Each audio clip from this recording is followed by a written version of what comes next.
Una mente inusual. El caso de la niña desaparecida. Por Alborae Diego. Capítulo 1.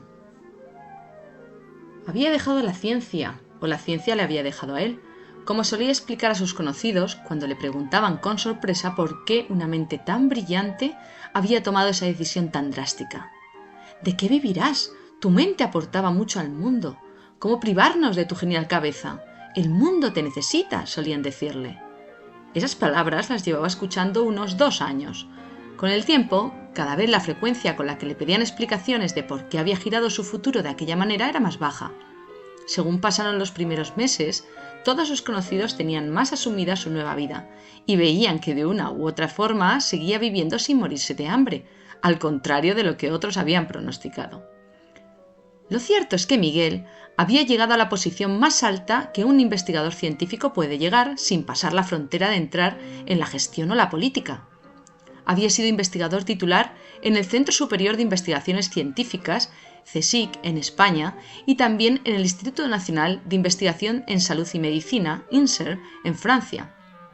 Dirigía su propio laboratorio al sur de Francia cuando el cúmulo de situaciones injustas en ciencia le sobrepasaron.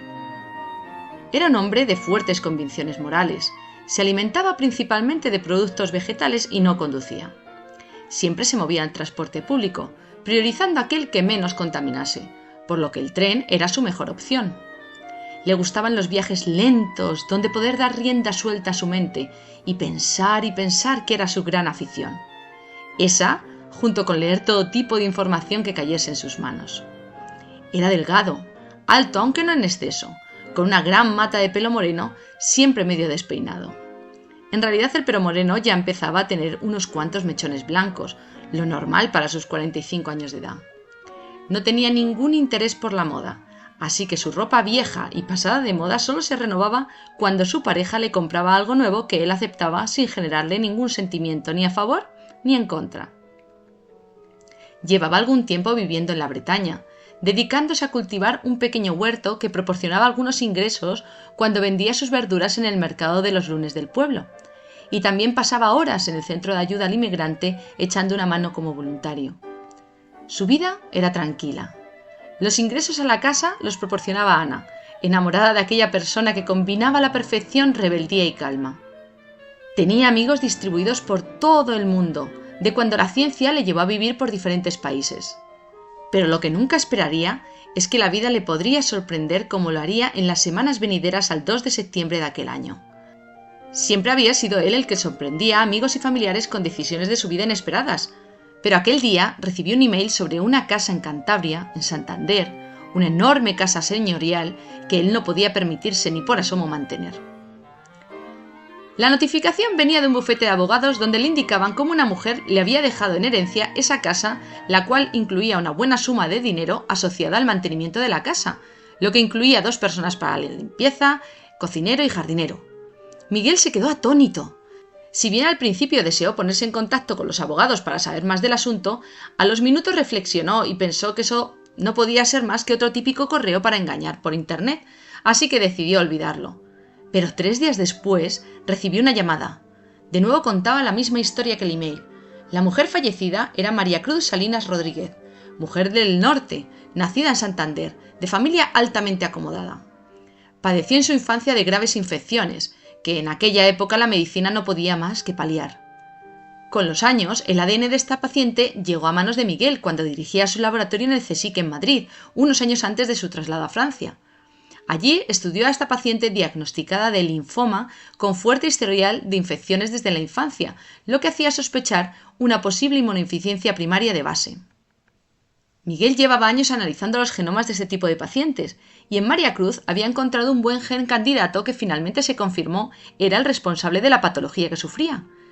Esto, además de un trabajo científico publicado en una revista de alto impacto y su presentación a un par de congresos del área, permitió a la familia de María Cruz poder estudiar a los pocos parientes que tenía, permitiendo saber quién portaba aquella mutación y quién no, y qué consecuencias tendrían aquellos. Para María Cruz, el tratamiento y cuidados cambiaba poco de saber de aquella mutación o no, pero lo que sí que le permitió descansar su mente de tanto tormento. Desde niña había escuchado las quejas de sus padres cuando enfermaba. Decían que era porque no se abrigaba suficiente, porque no comía todo lo que le ponían en el plato, porque se mojaba los pies en los charcos.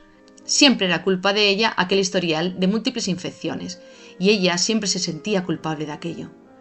Por fin, conocer que aquello lo heredó de sus padres, primos, hermanos, cambiaba el escenario de su mente por completo.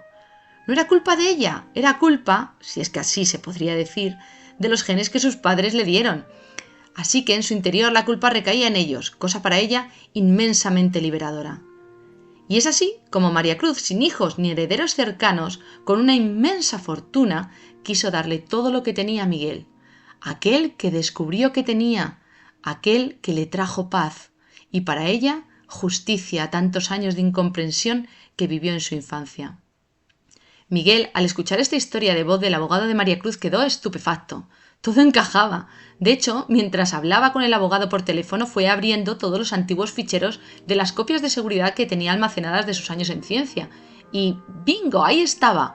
Paciente MPI D0065, María Cruz Salinas Rodríguez, linfoma sospecha inmunodeficiencia primaria. ¡Ahí estaba! Pero ¿cómo podría ser todo esto un engaño? Entonces sus pensamientos reticentes desaparecieron. Todo era así, pero ¿qué iba a hacer él con una casa enorme llena de gente trabajando en ella? Aquello le sobrepasaba. Sentía miedo, ilusión y, sobre todo, curiosidad por todo aquello. Pidió al abogado que le llamase al día siguiente. Necesitaba tiempo para procesar toda esta información. Se lo contó a Ana, que como era habitual y debido a la gran confianza y amor que sentía por Miguel, le creyó desde el principio. Pero no tenía ni idea de hacia dónde les llevaba esto. ¿Significaba que debían irse a vivir a Santander? ¿Dejar su querida Bretaña? Ella era bretona, pero su madre era gallega, por lo que hablaba sin problema español. Cantabria no se le hacía extraño, lo había visitado en numerosas ocasiones y el clima no dista mucho del clima bretón. De repente se dio cuenta que ya estaba pensando en mudarse y esto no tenía sentido. Miguel acababa de contarle todo aquello. Aún no sabía qué iba a hacer Miguel con aquella herencia, pero es fácil que cuando a alguien le llega una noticia así su imaginación salte a un modo de vida más lujoso, pensó. ¿Qué piensas hacer?, preguntó Ana. Pues creo que iré a ver la casa, dijo Miguel, a hablar con los abogados, asegurarme que todo esto es como me lo han contado y a saber si esto al final va a ser una carga económica para nosotros, en cuyo caso debemos renunciar de inmediato. Me parece bien. Lo cierto es que es una alegría enorme que alguien haya pensado en ti para hacerte este regalo, ¿no?, dijo Ana.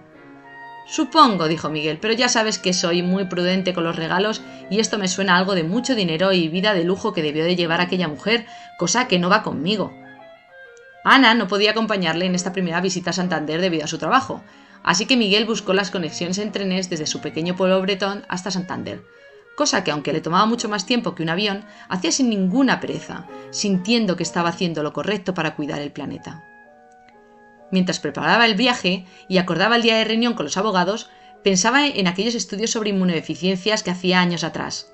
Como para él, aquellos pacientes se convertían en códigos para proteger su anonimato. Al final solo sabía de los pacientes por la historia clínica. Cuando encontraba la mutación y la informaba al médico, ahí terminaba su labor con ellos. No llegaba a verles la cara nunca, solo tubos de sangre o biopsias de piel que usaba para obtener células para los estudios en el laboratorio.